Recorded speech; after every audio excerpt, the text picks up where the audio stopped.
今天这部影片会让你深入了解什么是电感。在开始之前，还记得我们上次聊的电容吗？电容就像一个水桶，把能量存在电场里，而电感呢，就是把能量存在磁场里。那电感到底是什么呢？想象一下，水管里的水流被一个沉重的水车挡着，水流要推动这个水车是一件不容易的事。你想让它突然转快，它会赖着不动；你想让它突然停下，它又靠着惯性继续旋转。电感就是这样，它就像是电流的惯性，一个被电流推着转的水车。好的，那电流的惯性实际上长什么样子呢？其实电感的构造非常简单，它就是一卷线圈，没错，就是把一条导线绕成一圈一圈而已。可是你可能会问，为什么要特地绕成圈呢？直直的一条不行吗？这就要讲到一个关键，只要有电流通过的导线，周围就会产生磁场。可是为什么电流会生出磁场呢？还记得电流就是电子在流动吗？每一个电子身边本来就靠着电场，平常就在导线里，带正电的质子和带负电的电子数量刚好打平，所以对外既不带电，也不会有多余的力。可是当电子成群流起来，情况就变了。根据爱因斯坦的相对论，任何东西只要在移动，在旁观者眼中，它的长度就会被稍微压缩。于是，对导线外一个同样在移动的电荷来说，看起来就不再完美的互相抵消，它这样就会感受到一点点多余的电力。而这股因为运动才出现的力，就是我们口中的磁力。换句话说，磁并不是什么全新的东西。它其实就是电，电和磁从一开始就是同一种力的一体两面，这个力也就是电磁力。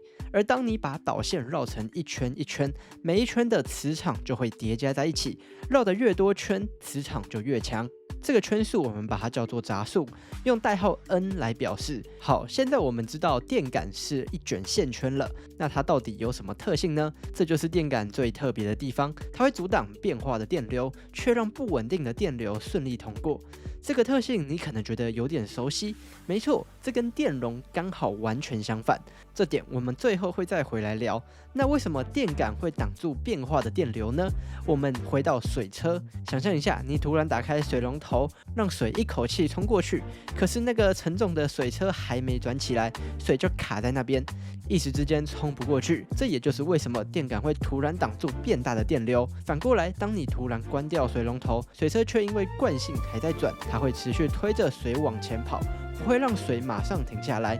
换成电的语言，当电流想要突然减少，电感会想办法挤出一个电压，硬是要维持原本的电流。而这个被挤出来的电压，我们就叫它反电动势。这个反抗的力量背后的原理到底是什么呢？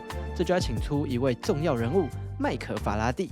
他发现一件很神奇的事：变化的磁场会感应出电压，这就是大名鼎鼎的电子感应。不过我们在写下公式之前，我们得先认识一个新名词——磁通量。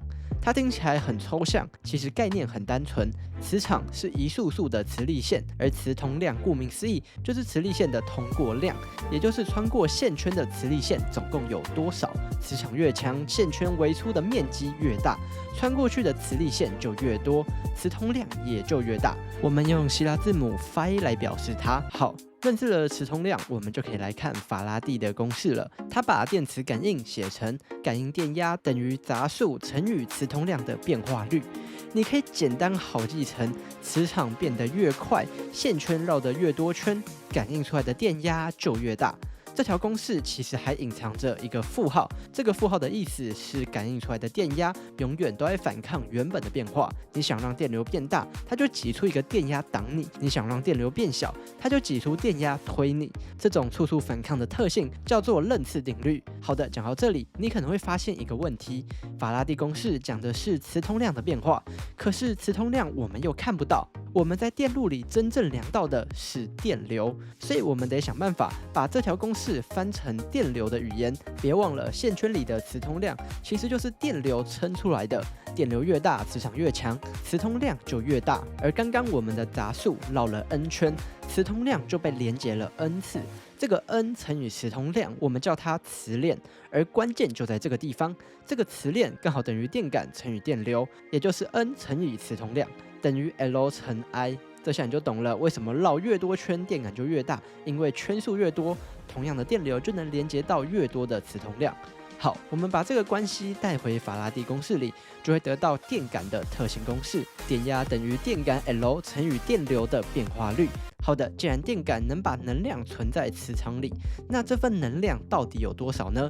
我们一样有一条公式，电感储存的能量等于1/2乘以电感再乘以电流的平方，写成公式就是E等于1/2 Li 平方。这个形式是不是有点眼熟？还记得电容的储能公式吗？就是1/2 CV 平方。电容平方的是电压，电感平方的是电流，也因为能量是藏在电流里的，当你断电，电流在一瞬间归零，这个变化快到接近无限。别忘了刚刚的特性公式，电流变得越快，挤出的电压就越大，所以在断电的这一刻，电感会逼出一个非常高的电压，这个电压甚至高到可以击穿空气，这也是为什么有些开关在断开的瞬间你会看到火花。好，了解了原理，我们看看电感有哪些种类。其实电感的差别主要就差在中间包了什么芯。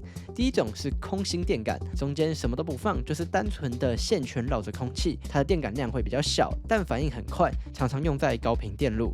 第二种是铁芯电感，在线圈中塞进一根铁芯，因为铁这种材质很容易导磁，可以把磁场大大的加强，让电感量变得很大，常常用在电源电路里。第三种是铁阳体磁珠，你可能在充电线上看过一段一段鼓起来的圆柱，那其实就是一种电感，专门用来把电路上的高频杂讯挡下来吸收掉。而如果我们把2卷线圈靠在一起，一卷的磁场变化会感应到另一卷上，这就是变压器，能将大电压转换成小电压。好的，影片就到这边结束咯。如果喜欢的话，记得订阅一下，让我们更快达到1000个订阅。